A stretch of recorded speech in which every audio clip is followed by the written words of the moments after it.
자, 조회 명령어 그러면 말 그대로 조회를 하는 겁니다. 그러니까 여기 보시면 몇 개 조회가 있는데 제가 크게 2개 적어놨습니다. 제일 여러분들이 많이 써야 될 게 저 디스트, 거리를 측정하는 조회 명령어하고 에어리아, 면적을 계산하는 조회 명령어, 저 2가지를 반드시 기억을 하셔야 됩니다. 그 다음에 메주어 지오메트리라고 하는 것이 또 있고, 그 다음 유니트가 있고, 계산기가 있고, 이거 말고 몇 가지 더 있습니다. 뭐 리스트라든지, 그 다음에 뭐 아이디라든지 이런 것들이 있는데, 그렇게 중요하지는 않아요. 해보면 별것도 없고. 자, 뭐 간단하게 보실까요? 자, 제가 여기다가 라인을 이렇게 그렸습니다. 여기 보시면 여기 다 나와 있어요. 이게 조회 명령어들입니다. 디스턴스, 거리 측정하기, 라디어스, 반지름 측정하기, 앵글, 각도 측정하기, 에어리아, 면적 측정하기, 볼륨, 최적이요. 최적을 측정하기, 그 다음에 퀵 셀렉트니까 넘어가고, 나머지 특별한 거는 여기 있네요. 아이디 포인트. 아이디 그러면 이렇게 점에, 내가 선택한 점에 X, Y, Z 좌표를 보여줍니다. 그냥 이걸로 끝이에요. 한번 해보시죠. 근데 아이디보다는 디스턴스 명령을 훨씬 더 많이 사용합니다. 디스턴스, 첫 번째 점, 두 번째 점. 그러면 이렇게 디스턴스, 거리와 두 점 사이의 각도가 계산되어집니다. 우리 로테이트 할 때 레퍼런스 하면 2점 찍으면 각도 입력된다 그랬죠? 바로 이 각도가 입력이 되는 거죠. 자, 한번 해보시죠. 우리가 작업을 하면서 거리를 잊어버릴 때가 많아요. 우리가 여기 거리가 얼마인지 모를 때가 많습니다. 그래서 디스턴스 명령어로 이렇게 찍어 보시면 금방 거리를 측정할 수 있습니다. 아주 많이 사용하는 명령어니까 꼭 기억하시면 좋겠습니다. 자, 예를 들어서 제가 이렇게 라인 명령어 실행했습니다. 여기서부터 이렇게 그릴 건데 여기와 똑같은 거리로 이렇게 그리고 싶어요. 그럼 여기다가 거리를 입력해야 되잖아요. 자, 이렇게요. 이렇게 하고 아이디. 그러면 잠깐 명령어 빠져나오는 겁니다. 잠깐 명령어 빠져나오는 거예요. 그래서 아이고.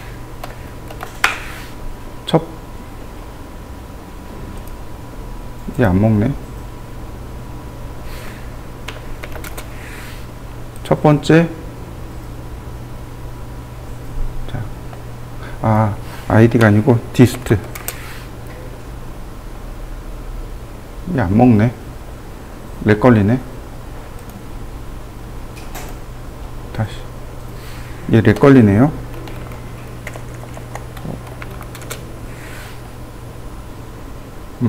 렉 걸린다.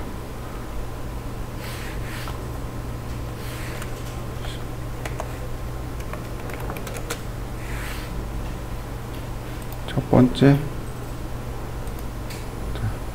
그러면 거리가 이렇게 들어오는 거죠. 그래서 이걸 보고서 쓰는 겁니다.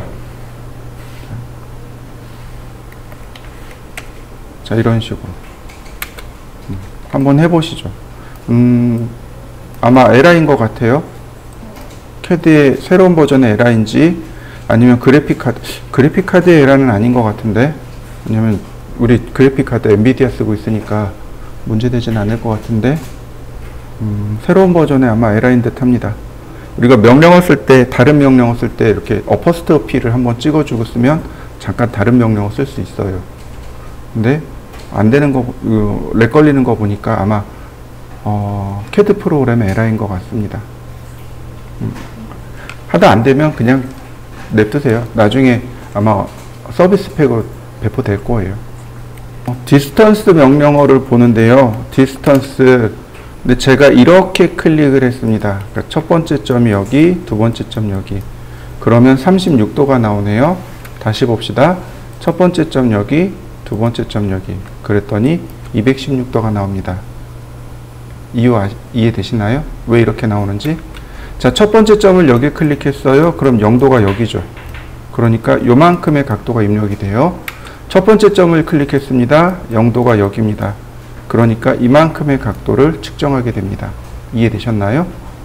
항상 우리가 작업을 할 때, CAD 작업을 할 때 0도의 방향이 어디 있는가를 항상 염두에 두셔야 됩니다. 자, 한번 확인해 보시죠, 여러분들도. 자, 디스턴스, 그리고 자, 쟀는데 25도랍니다. 얘가 25도랍니다. 근데 자, 보세요.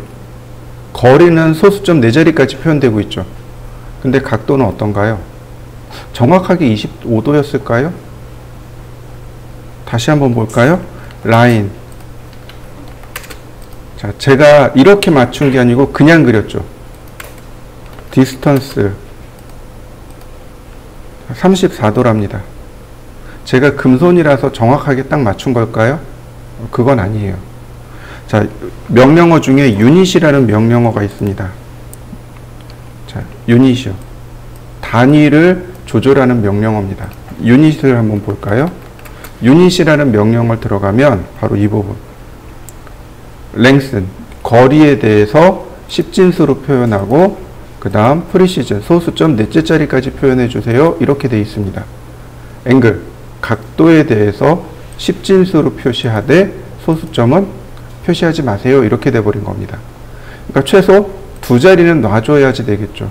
클락와이즈가 플러스 방향입니다. 해제하면 반시계 방향, 카운터 클락와이즈가 시계 방향입니다. 자, 그 다음에 기본 단위, 밀리미터가 기본 단위죠.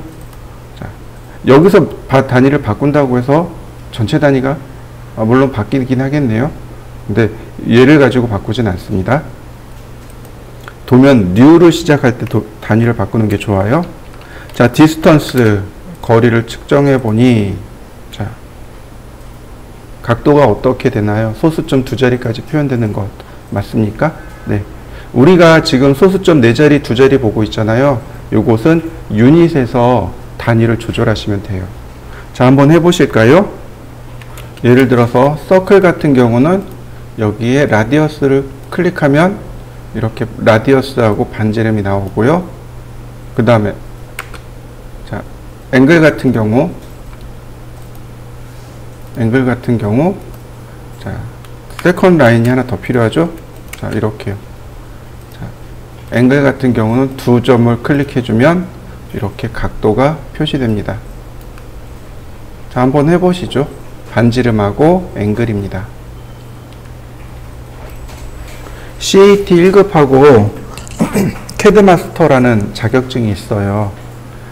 CAD 마스터는 오토데스크사에서 주관하는 자격증인데 CAD 마스터 같은 경우 3D로 도형을 모델링한 다음에 3점을 찍습니다. 1점, 2점, 3점. 그래서 3점 사이의 거리를 이제 입력해주면 돼요. 근데 3D 모델링을 그때 2개 했던가 3개 했던가 그래요. 3차원 모델링을 3개 정도, 그러니까 최대 3개 정도, 2개, 3개 했던 걸로 기억을 해요. 근데 CAT 1급 같은 경우도 똑같아요. 그러니까 3차원으로 모델링을 하고 그 다음에 점 사이의 거리를 입력하는 거죠. 그래서 디스턴스 명령을 잘 이해하고 계셔야 됩니다. 근데 제일 중요한 건 면적입니다. 자, 렉탱글 1000, 1000이요. 1000, 1000, 반지름 500, 1000, 1000, 반지름 500. 자, 하나 그려보시죠. 에어리아 면적 계산하기죠. 면적을 계산하는 방식은 딱 2가지밖에 없습니다. 딱 2가지예요. 하나는 점을 클릭해서 면적을 계산하거나 하나는 객체를 클릭해서 면적을 계산하거나 2가지밖에 없습니다. 그러니까 명령어를 보시면 여기 퍼스트 코너 포인트라고 되어 있잖아요. 이거 점을 찍어서 면적을 계산하는 겁니다. 그 다음에 그 오른쪽에 보면 오브젝트라고 되어 있죠. 이거 객체 클릭해서 면적 계산하는 겁니다. 그런데 불구하고 명령어가 2개가 더 있습니다. add 에어리아 면적이죠. 그러니까 add는 더하기고 그러니까 면적 더하기. 그러니까 여러 개의 면적을 합산하고자 할 때 쓰는 게 add 에어리아. 서브트랙트 에어리아는 여러 개의 면적 중에서 일부를 빼고자 할 때, 서브트랙트가 빼다란 뜻입니다. 빼기란 뜻이에요. 그러니까 면적 빼기가 됩니다. 애드 에어리아 면적 더하기. 그러니까 면적을 계속 추가하는 거고, 서브트랙트 에어리아는 전체 면적에서 면적을 이렇게 빼는 겁니다. 그러면 애드 에어리아도 마찬가지로 면적을 더하려면 두 가지 방법밖에 없는 거죠. 점을 클릭하거나 아니면 오브젝트를 클릭해서 면적을 더하는 것. 서브트랙트도 마찬가지입니다. 면적을 뺄 때 점을 찍어서 면적을 빼거나 아니면 오브젝트를 선택해서 면적을 빼거나 두 가지밖에 없습니다. 자, 먼저 점을 찍어서 면적을 빼보도록 하죠. 첫 번째 점, 두 번째 점. 자, 어떤가요? 초록색 상자 그려지는 거 보이시죠? 자, 엔터. 그러면 이와 같이 면적이 계산되어졌습니다.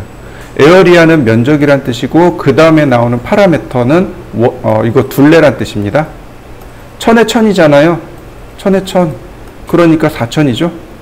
자, 한번 여러분들도 계산해 보시죠.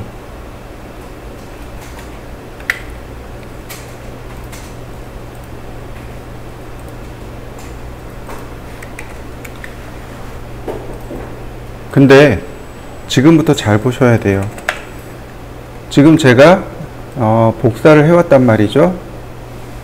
이렇게. 자요. 여긴 점이 소수점이니까 빼고, 여기도 소수점이니까 빼고. 자, 단위가 뭘까요? 면적은 밀리미터 제곱입니다. 둘레는. 근데 얘는 당연히 밀리미터겠죠. 자, 이해되시나요? 캐드에서의 면적은 밀리미터 제곱입니다. 그러면 실무에서는 밀리미터 제곱을 쓸까요? 안 써요. 실무에서는 미터 제곱을 씁니다. 자, 환산해 보시죠. 몇 미터 제곱일까요? 1미터 제곱이에요. 1미터 제곱. 이해되셨나요? 왜 1미터 제곱이냐면 1000mm가 1미터거든요. 이해되셨나요? 자, 잘 보세요. 길이로 놓자면 1미터는 1000mm입니다. 이해되셨나요? 제가 1000단위 자릿수 찍었죠? 공 3개 빼시면 돼요. 이해되셨나요? 근데 면적이잖아요. 1000mm 곱하기 1000mm잖아요. 그죠? 그러니까 1미터 제곱은 1000mm 곱하기 1000mm잖아요. 그러니까 어떻게 돼요? 1에 공이 3개, 다시 3개 이렇게 되는 거죠. 맞습니까? 1미터 제곱은 공이 몇 개 빼면 돼요? 6개 빠지면 돼요. 그죠? 그래서 1000단위 자릿수를 찍는 거예요. 일부러 찍어보는 겁니다. 그러면 바로 미터로 환산이 되니까. 이해되셨나요? 그러니까 100만 밀리미터 제곱이 1미터 제곱입니다. 그러면 쉽게 환산될 수 있겠죠? 자요. 그 다음. 자, 이번에 원을 계산해 보자고요. 에어리아. 원은 클릭할 데가 없네요. 동그라니까. 오브젝트. 원을 클릭. 그러면 원의 면적과 원의 둘레가 이렇게 계산되어집니다.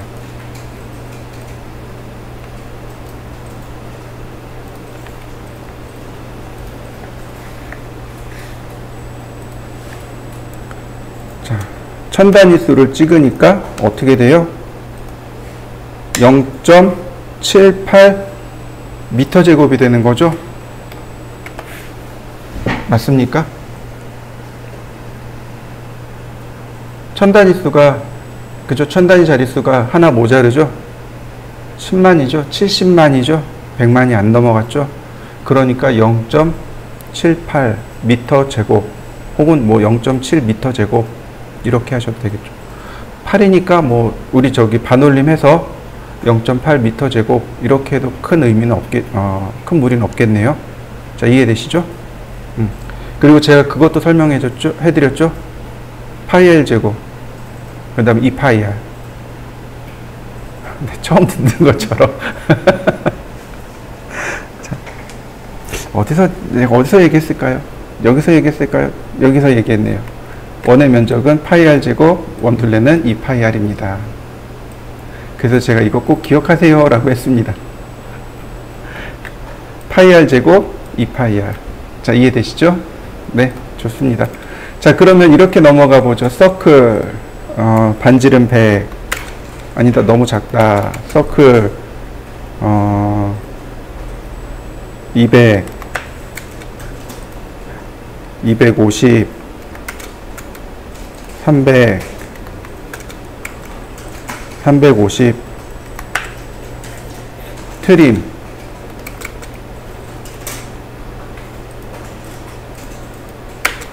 얘의 면적을 계산하고 싶어요. 어떻게 하면 될까요? 얘는 면적을 어떻게 계산할까요? 이미 여러분들은 다 알고 있어요. 아직 응용을 못할 뿐입니다. 이미 명령은 다 배웠잖아요. 그죠? 자, 조인이요. 조인으로 이 전체를 하나의 객체로 만들어 버리는 겁니다. 에어리아, 오브젝트, 그리고 클릭. 그러면 면적 계산된 거 보이시나요? 이미 여러분들은 명령어 다 알아요. 근데 그걸 활용할 줄 모르는 거죠, 아직은. 이런 걸 통해서 이제 계속 배워나가시는 거예요. 자, 한번 해보시죠. 이 두 개의 면적을 합산하고 싶습니다. 에어리아, 오브젝트로 들어가면 안 되는구나. 합산을 하는 거죠, 그죠? 그러니까 add 에어리아.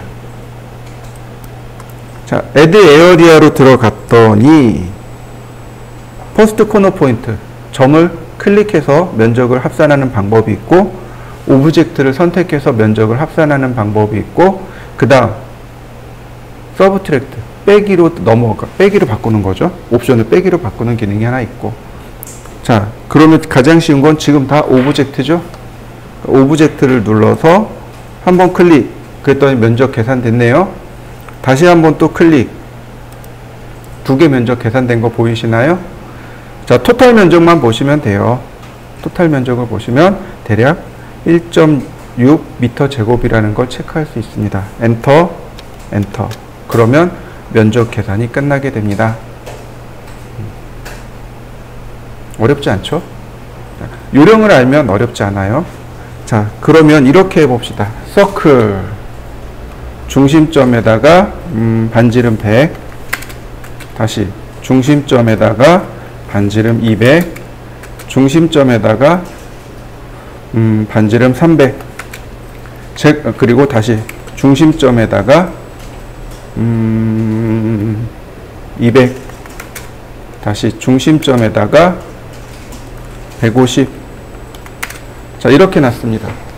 그러면 더할 것과 뺄 것이 눈에 보이죠? 얘를 더하고 빼고 할 겁니다. 자, 이해되셨죠? 자, 빼기를 할 건데 지금 세 군데를 뺄 거예요. 그죠? 근데 우리가 생각하기에 이제 면적을 뺄 거니까 서브트랙트 에어리아 쓰면 되겠구나. 그리고 서브트랙트 에어리아를 써버리면 마이너스 면적이 나옵니다. 처음부터 빼기로 들어가요. 0에서 그냥 빼버리는 겁니다. 그러니까 어떻게 하느냐? 첫 번째는 전체 면적을 먼저 계산하세요. 그러니까 add 에어리아로 전체 면적을 계산하는 겁니다. 자, add 에어리아 오브젝트로 전체를 먼저 이렇게 계산합니다. 전체를 먼저 계산하는 거예요. 그 다음 엔터. 그러면 이제 서브트랙트 나오죠? 서브트랙트 오브젝트 이번에 빼는 겁니다. 주황색으로 바뀌는 거 보이시나요? 노란색으로 바뀐 거? 네, 면적이 빠졌습니다. 토탈 면적만 체크하시면 돼요.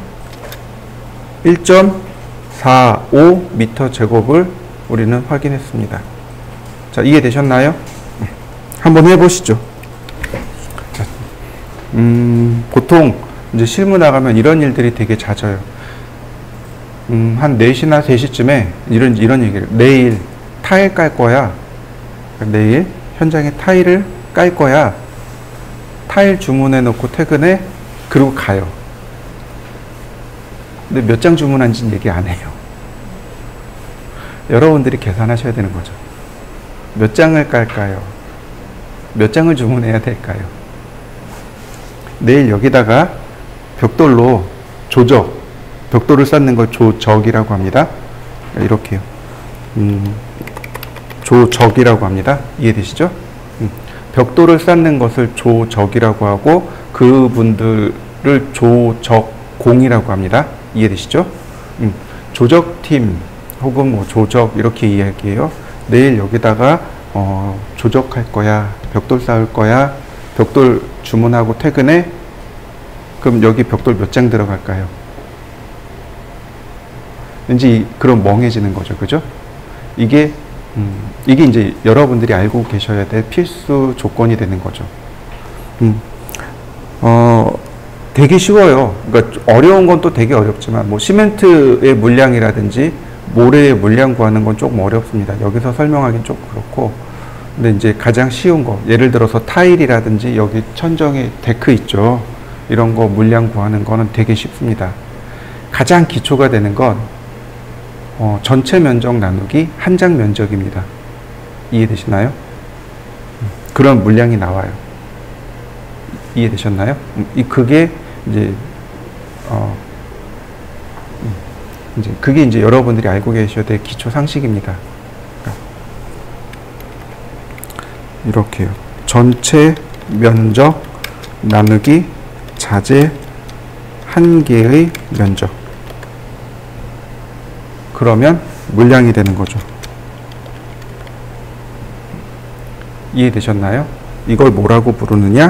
적산이라고 부릅니다. 이걸 적산이라고 불러요. 그래서 적산의 기초는 바로 요겁니다. 그러니까 전체 면적을 그러니까 자재 하나의 면적으로 나누시면 됩니다. 이게 적산의 기초예요. 이해되셨나요?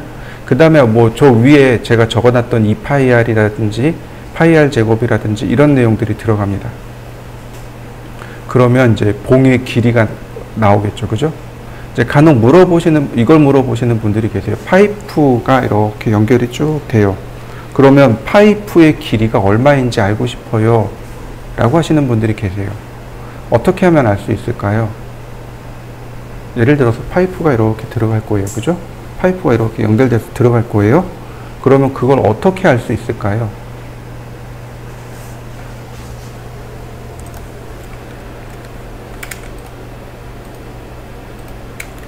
자, 조인.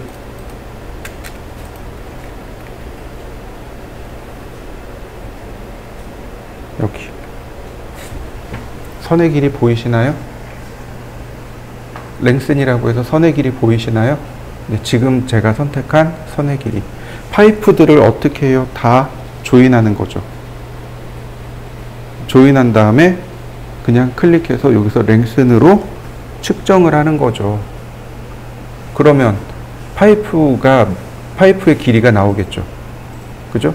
그러면 이걸 토대로 해서 파이프를 주문할 수 있게 되는 거죠. 물량 단출을 하는 거죠. 이해되셨나요? 이런 게 이걸 자동으로 해주는 프로그램이 있어요. 그걸 BIM이라고 합니다. 그러니까 저도 지금 공부하고 있기는 해요.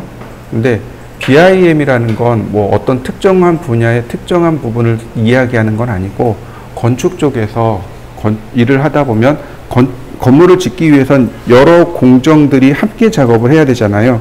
이 공정에 있는 사람들이 하나의 도면을 같이 보게끔 해주는 거예요. 그걸 이제 BIM이라고 합니다. 뭐 빌딩 인포메이션 뭐라고 하던데 정확하게 기억은 나지 않습니다. 근데 BIM 프로그램이 오토데스크사의 레빗이라는 프로그램이 있습니다. 레빗이 이제 BIM을 하는 프로그램인데, BIM은 공정 이름입니다. 공정 이름이에요. 그러니까 건물을 짓기 위한 공정 관리라고 보시면 돼요. 근데 이 레빗 프로그램을 이용해서 설계를 하게 되면 건물을 3D로 설계합니다. 애초에 2D로 설계하는 게 아니고 3D로 설계하고 거기에 자재를 이렇게 그리는 거죠. 예를 들어서 파이프가 지나가요. 그럼 내가 파이프를 이렇게 그리는 거죠. 그러면 이제 파이프의 물량 산출이 자동으로 나와요. 클릭하면 벽돌의 개수가 자동으로 나와요. 이제 그게 이제 우리는 이제 통틀어서 다 BIM이라고 하는 거죠.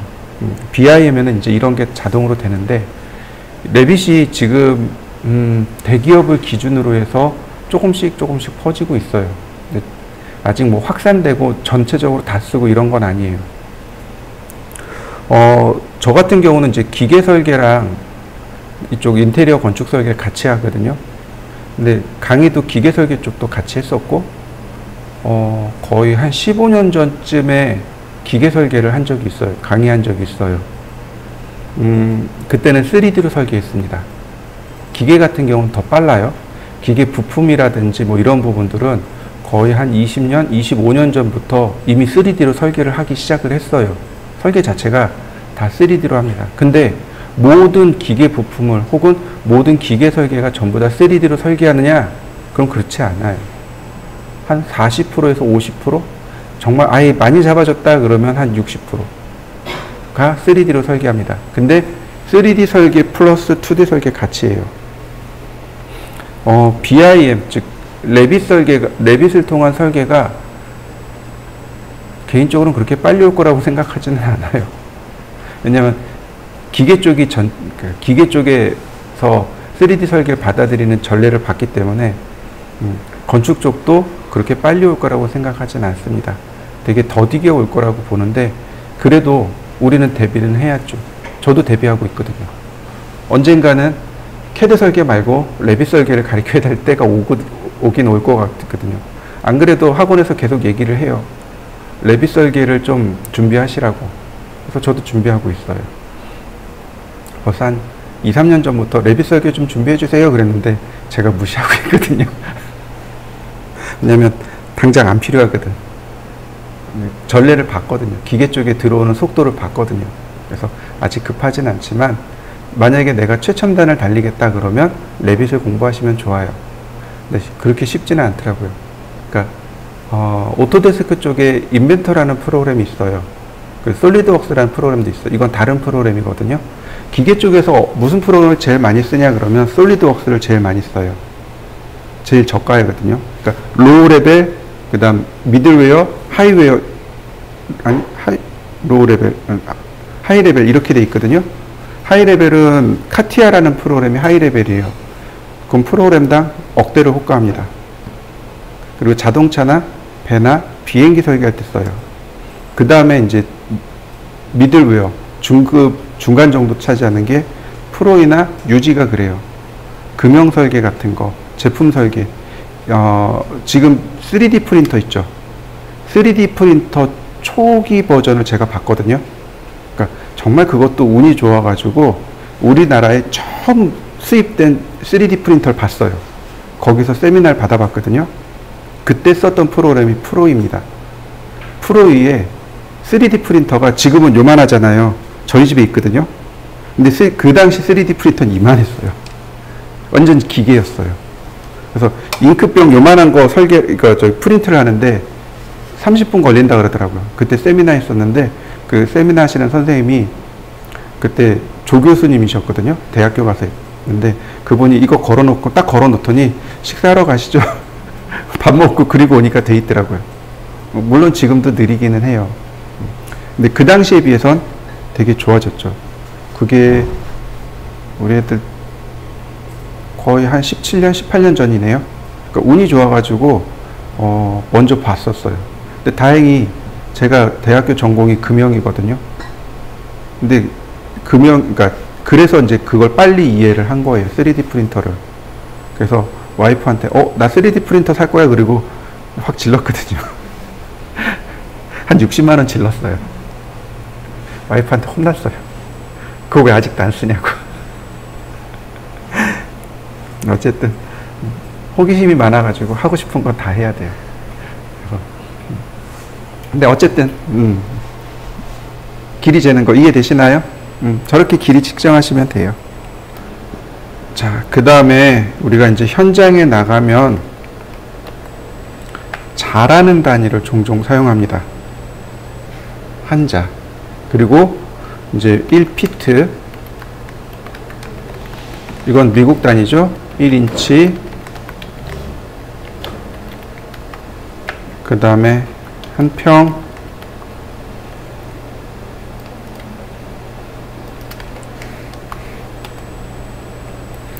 해배.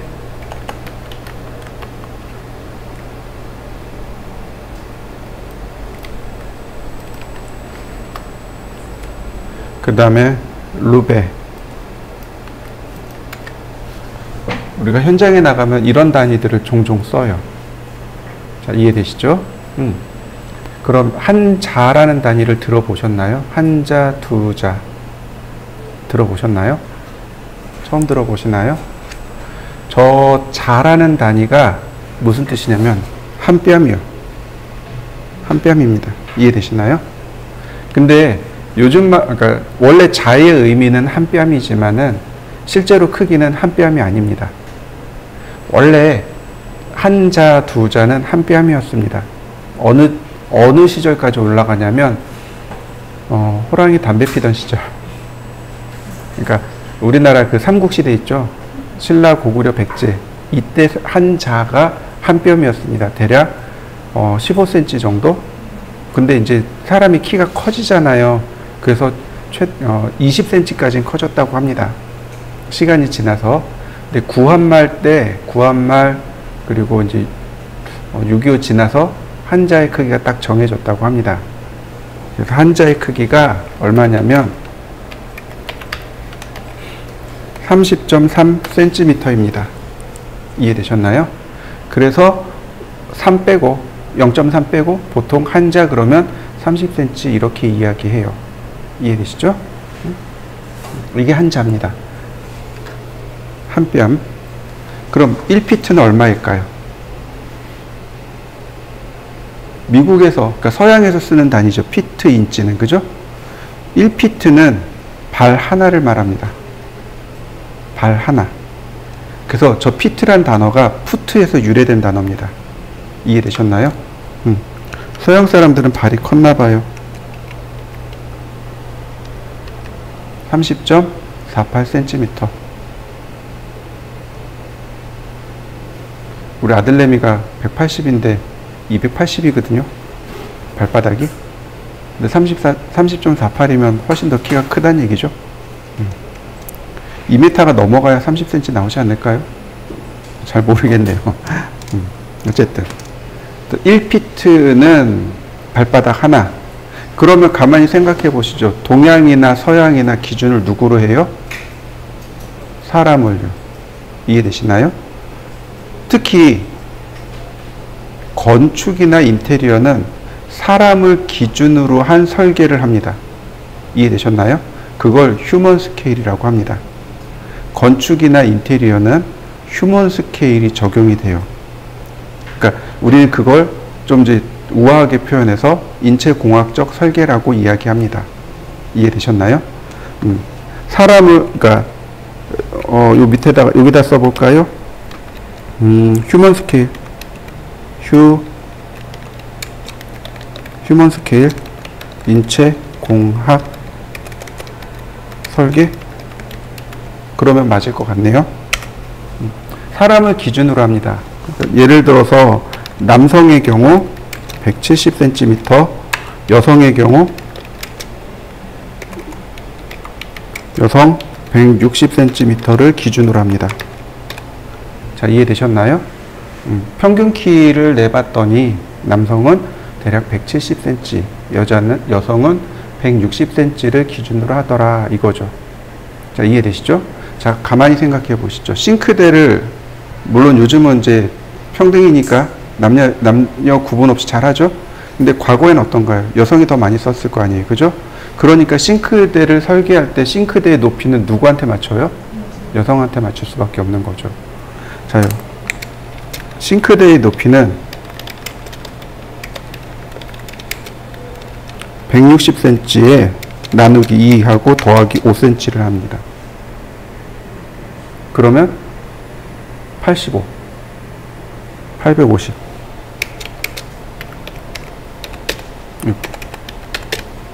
이해되셨나요?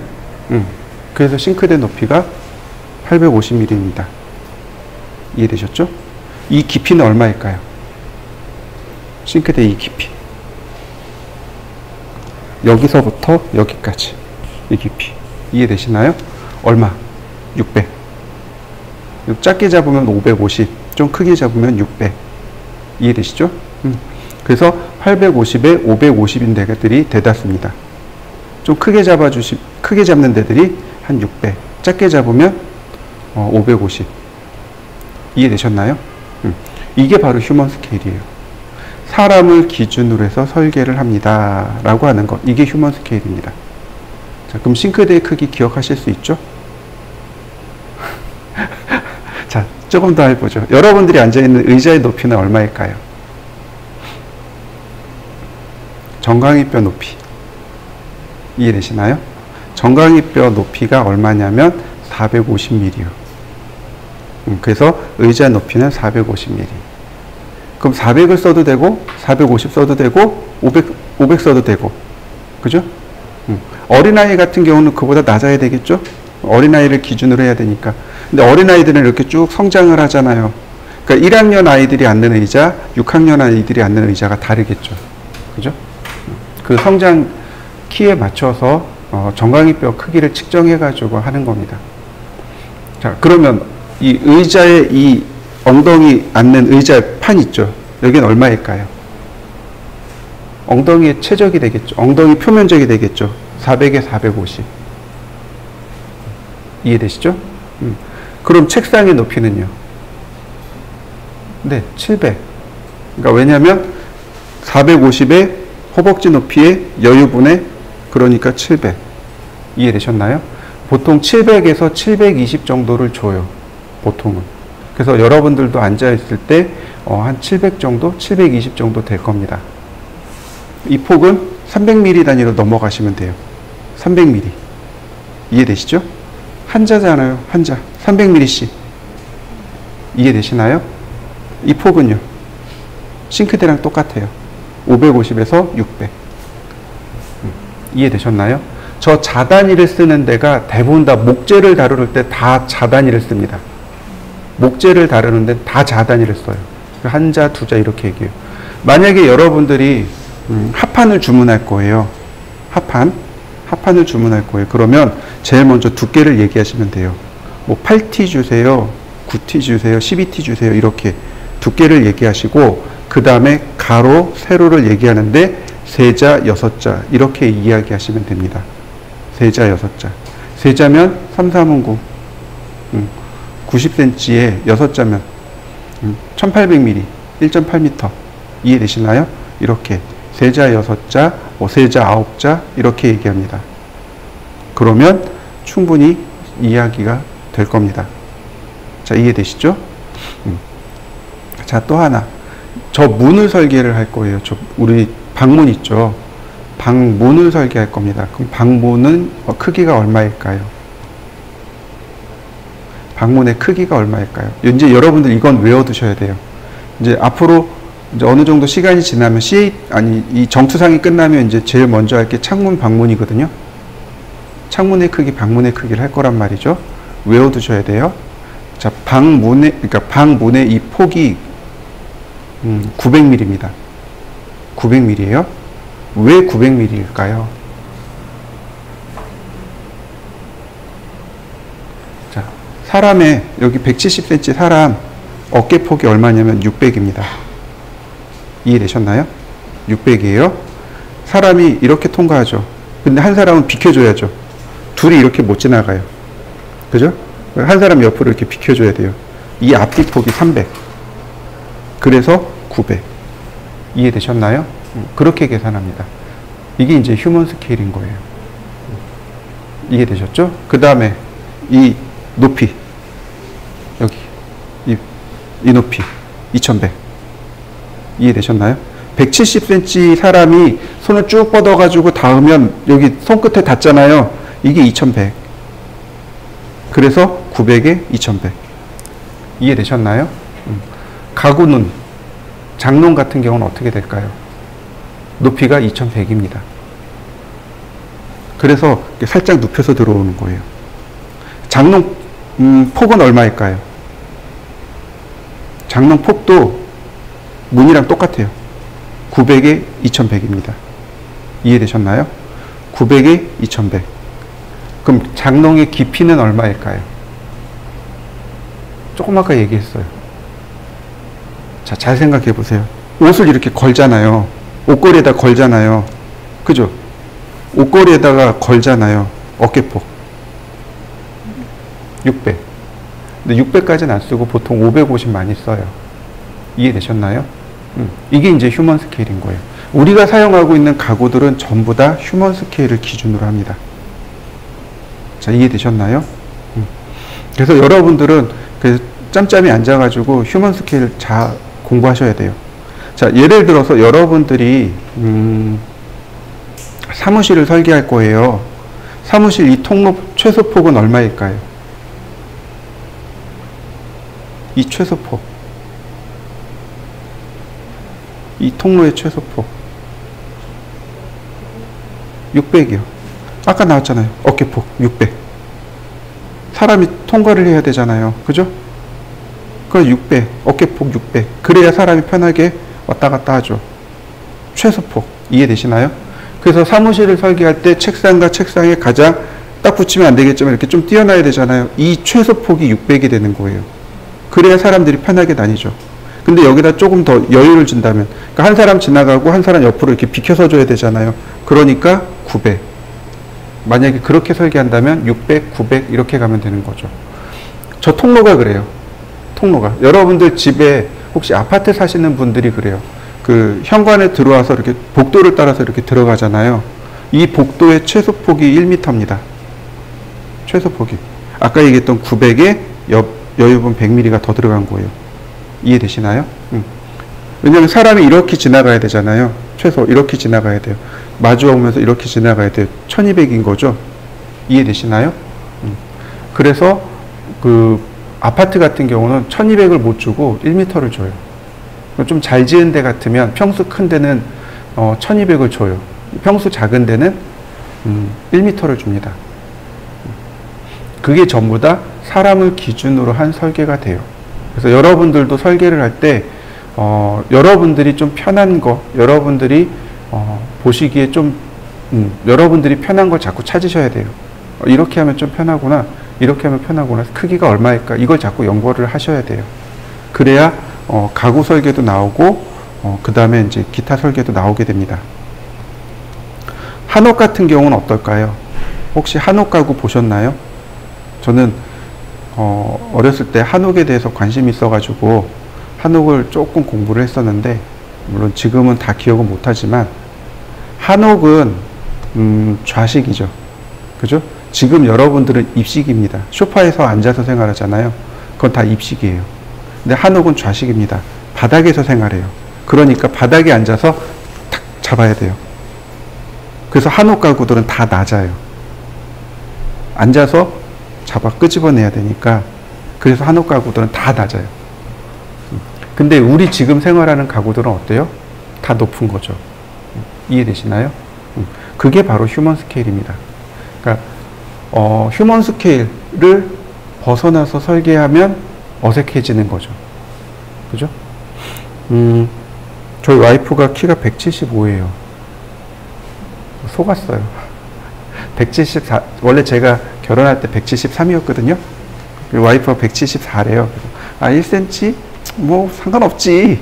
이렇게 머리 이렇게 좀 올리고 키 높이 신으면 되니까. 나중에 이제 결혼하고 이렇게 재봤는데 오더라고요. 아, 와이프는 아직도 그래요. 자기는 74라고. 근데 저나 와이프나 이제 설거지를 하면 허리가 아픈 거죠. 싱크대 높이가 안 맞잖아요. 그죠? 여기서 최소 900까지는 올라가야 되는 거죠. 그래야 조금 편한 거죠. 요즘 여성들도 키가 많이 커졌잖아요. 그죠? 남자 170, 여자 160 언제 거예요? 아주 오래전 거예요. 되게 오래전 거예요. 그죠? 맞춰서 이제 만약에 여러분들이 단독주택을 설계를 할 것이고 거기에 가구를 새로 만들 거예요. 자체 제작할 거예요. 그러면 이거 다 숫자를 올려야 되는 거죠. 그러니까 그 클라이언트를 만나서 이야기를 해야 되는 거죠. 뭐 신뢰가 안 된다면 키도 좀 물어봐야 되는 거고, 그래서 저 싱크대 높이를 올리고 가구의 높이를 올리고 이렇게 돼야 되는 거죠. 저도 설거지 한참 하면 허리가 아프더라고요. 너무 낮으니까. 특히 LH 게 낮아요. LH 건 낮고 그 다음에 다른 건 좀 높더라고요. 요즘 세대가 조금 반영이 된 것 같아요. 네, 와이프도 맨날 허리 아프다 그래가지고 결국 당근했잖아요. 저기 식기세척기 당근했잖아요. 당근해서 그나마 요즘은 좀 편해졌어요. 어쨌든 저걸 꼭 기억하시면 좋겠고. 자, 1인치는 얼마일까요? 1인치는 자, 1인치는 1피트 나누기 12. 자, 이해되셨나요? 1인치는 1피트 나누기 12 하면 됩니다. 거꾸로 말해서 1인치 곱하기 12를 하면 1피트가 됩니다. 자, 이해되셨죠? 자, 우리가 설계를 하다 보면, 뭐, 우리가 이제 제일 많이 쓰는 게, 그러니까 실제로 실무에서 제일 많이 쓰는 게 나무예요. 나무를 제일 많이 써요. 근데 그 중에 이제 각재라는 것이 있습니다. 각재.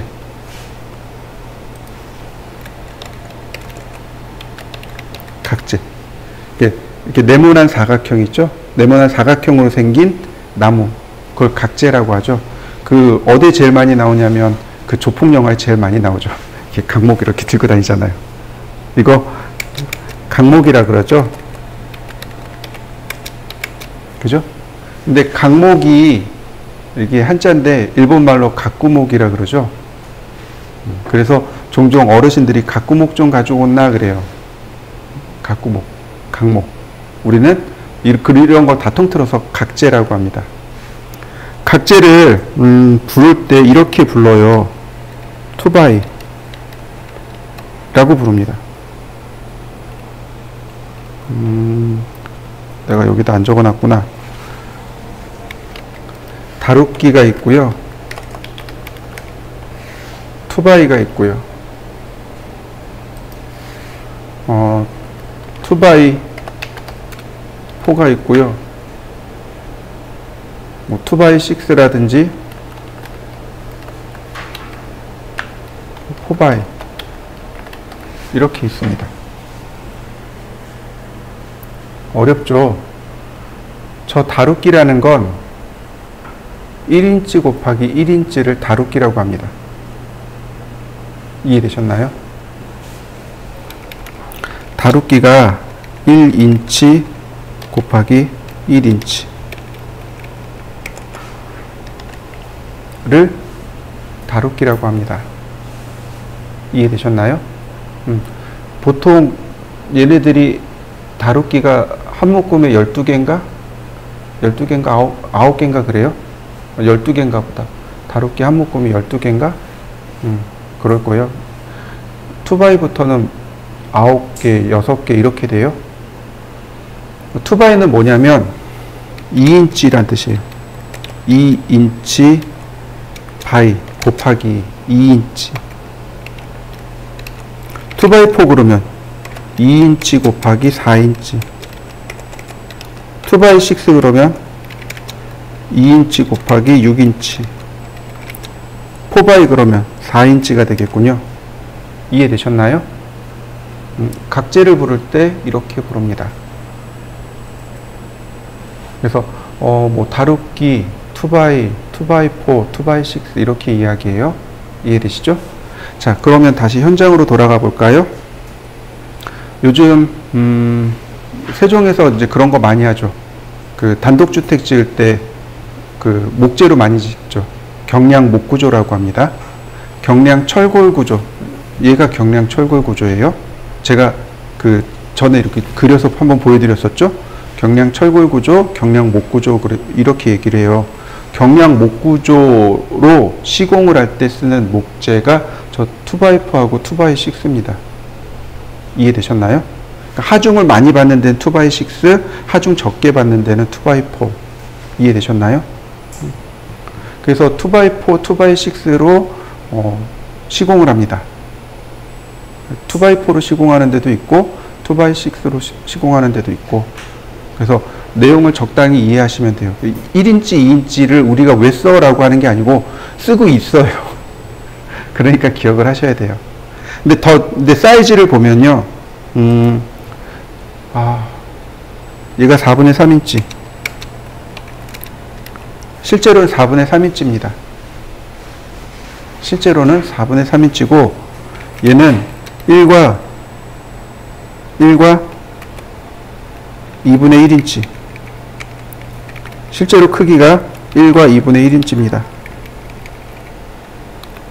얘는 4분의 3인치고, 실제 크기가 4분의 3인치고, 2x 같은 경우는 1과 2분의 1인치입니다. 2x4 같은 경우는 3과 2분의 1인치고요. 2x6 같은 경우는 5와 2분의 1인치입니다. 이해되셨나요? 그러니까 0.5인치가 사라지는 거죠. 다루기 같은 경우는 4분의 1인치가 사라지는 거고, 나머지는 0.5인치씩, 2분의 1인치씩 다 사라집니다. 왜 사라지냐면, 함수율이라고 합니다. 나무가 수분을 포함하고 있는 비율. 이해되시죠? 이거 나중에 다시 설명하긴 할 텐데, 우리가 이제 나무를 채취를 하잖아요. 나무를 이렇게 싹 자르잖아요. 그러면 나무가 원래 살아있던 상태이기 때문에 그걸 생재 상태라고 합니다. 그래서 나무를 이렇게 말려요. 보통 몇 프로였더라? 19%인가? 그러니까 함수율 19%인가? 20 몇 프로? 25%인가?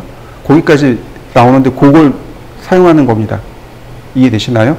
근데 그걸 사용하는데 이미 나무에 수분이 들어있단 말이죠. 근데 그거 가공하고서 쓰는 거예요. 그러니까 어떻게 돼요? 냅두면 수분이 계속 빠지겠죠. 나무가 줄어들어요. 이해되시나요? 나무가 줄어들어요. 그래서 0.5인치 정도 줄어든다고 합니다. 실제로. 나무를 이렇게 깎으면서 치수가 날아가고, 그 다음에 수분이 날아가면서, 수분이 줄어들으면서 나무가, 줄어드는 거죠.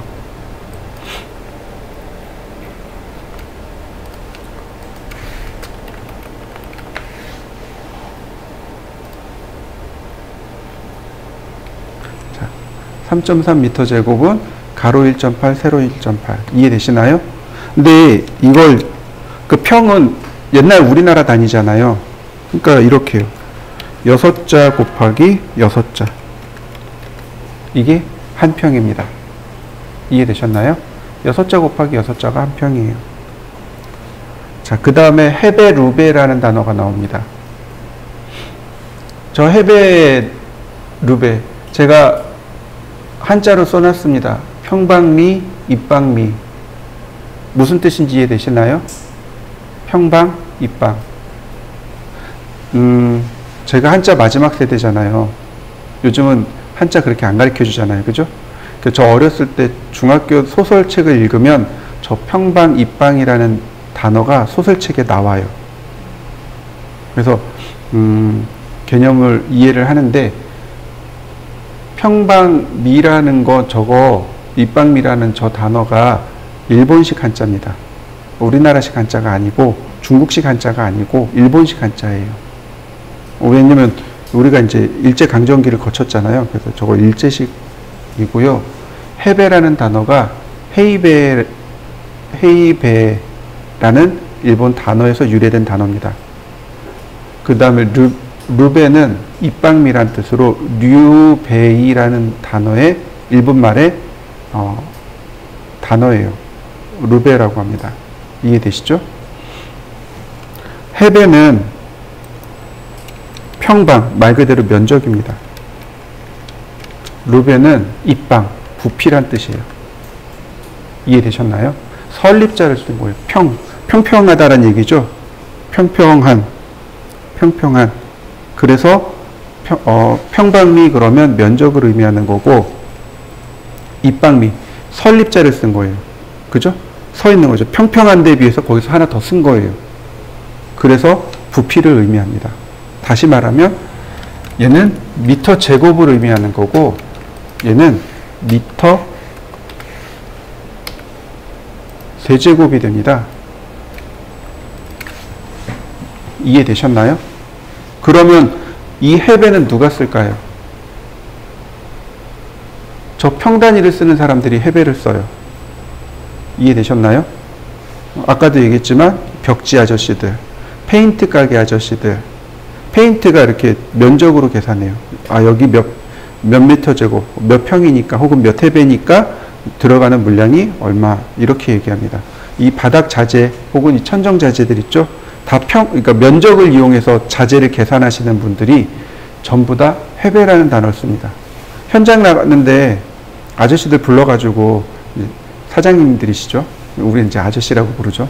아저씨 불러가지고 여기 견적 좀 내주세요. 그러면 이분들이 해배라는 단어를 써요.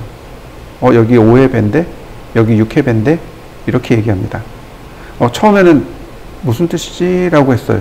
근데 제가 도면 그린 거에 면적하고 이 아저씨들이 이야기하는 면적의 크기가 똑같은 거예요. 단위가 다르지 면적이 똑같은 거예요. 그래서 이제 이해를 한 거죠. 아, 이 아저씨들이 면적을 얘기하는구나. 해배를 찾아봤어요. 도대체 무슨 뜻이야? 그랬더니 이런 뜻을 지니고 있었더라고요. 자, 그럼 루벤은 누가 쓸까요? 루벤은 누가 쓸까요? 레미콘이요. 레미콘 차 아시죠? 모르시는구나. 그 트럭 중에 이렇게 동그랗게 생긴 이렇게 돌아가는 차 있잖아요. 그거 레미콘이라 그래요. 그 레미콘에 뭐가 실려 있을까요? 그렇죠. 시멘트요. 시멘트 회사에서 아직도 루베라는 단어를 써요. 그래서 시멘트가 전국구가 아니에요. 지역 단위로 써요. 이해되시나요?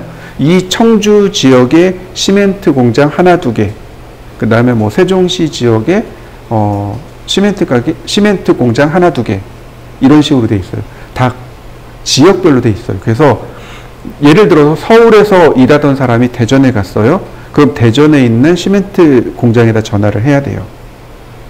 그래서 현장이 대전에 있으면 뭐 대전에 있는 시멘트 공장을 써야 됩니다. 전화해서 오늘 5루베 보내주세요. 현장 어딘데 5루베 보내주세요. 6루베 보내주세요. 이렇게 이야기합니다. 이해되셨나요? 그럼 그분들이 이제 차를, 레미콘 차를 보내주는 거죠. 이해되시죠? 네. 레미콘 한 대가 6루베. 네, 6루베. 이해되셨나요? 6m 세제곱을 탑재할 수 있습니다. 레미콘 차 한 대가. 자, 이해되시죠? 그럼 언제 레미콘 차를 부르죠? 방바닥 만들 때.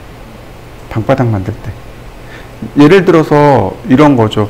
우리가 보통 건축은 어디까지 하냐면 이런 바닥까지는 만들어줘요. 이런 바닥은 만들어줍니다. 이해되시죠? 그럼 여기다 온도를 깔고 싶어요. 그럼 애초에 온도를 하는 게 아니고 이 바닥까지 만든 여기에다가 온돌이 들어갈 자리를 막아요. 온돌이 들어갈 자리를 막고 그 다음에 밑에다가 단열재를 깔고 그 다음에 온돌을 집어넣는 겁니다. 이해되시나요? 그러니까 바닥이 두 개가 나와요. 원래 건물의 기초를 담당하는 바닥 하나, 그 다음 온도를 담당하는 바닥 하나, 이렇게 두 개가 나와요. 이해되시죠?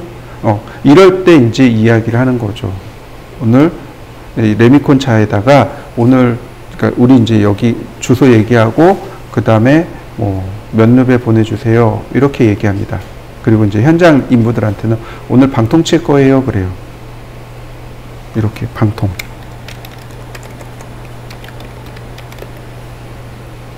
방통 칠 거라 그래요.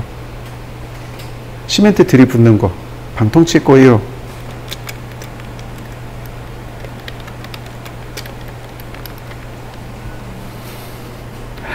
방바닥 통미장이요. 방통 친다고 합니다. 이해되셨나요? 저도 잘 몰랐어요. 나중에 인부 아저씨들이 알려주셨어요. 방통 친다 그러는데 궁금한 거예요. 도대체 방통이 무슨 뜻이에요? 그랬더니 이제 거기 그 반장님이 방바닥 통미장 그러고 쓱 가시더라고요. 나중에 알았어요. 방바닥 통미장. 방통 친다 그러는데 이제 방바닥 통미장. 그럼 방바닥에다가 시멘트 다 들이붓고 이제 평평하게 맞추는 거죠. 방바닥 통미장. 이때 루베라는 단어를 사용합니다. 자, 그러면 기본 단위는 됐네요. 하나 더요. 하나 더. 비중이요.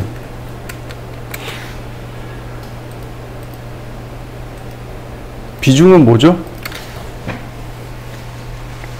비중. 들어는 봤어요. 그죠? 물 1cm 곱하기 1cm 곱하기 1cm. 다시 말하면 1cm 세제곱을 비중 1이라고 합니다. 이해되셨나요? 물 가로 세로 높이 1cm의 무게를 비중 1이라고 합니다. 보통 나무의 비중은 0.4에서 0.8 정도 해요. 그러니까 물보다 가벼운 거죠. 그러니까 기본적으로 물에 뜨는 거죠. 근데 예를 들어서 철의 비중이 있습니다. 철의 비중이 있어요. 은 7.8입니다. 물보다 많이 무겁죠? 당연히 물에 가라앉는 거죠. 자, 이해되시죠? 자, 이렇게 보시죠. 왜 비중을 이야기하냐면 중량 계산할 때 써요. 중량.